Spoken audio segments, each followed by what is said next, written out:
Hello, hello guys! Ganito na nga po pala ang pagluluto ng ating ampalaya. Ayan guys, magigis tayo ng sibuyas, bawang, ayan.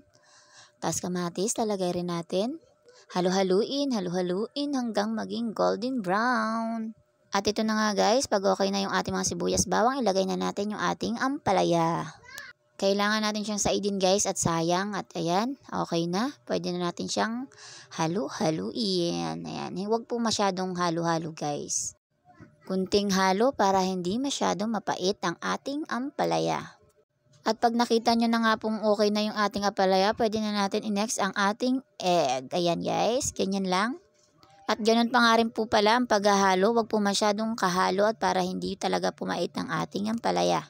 At yung itlog na nga po dyan ay nilagyan na rin natin ng pampalasa para masarap. Ayan guys, pag okay na siya, wait lang natin. At kapag okay na nga pala guys, pwede na natin siyang tikman. At ayan guys, iihipan natin at medyo mainit at nag-uusok-usok pa. O diba? Masarap o, diba?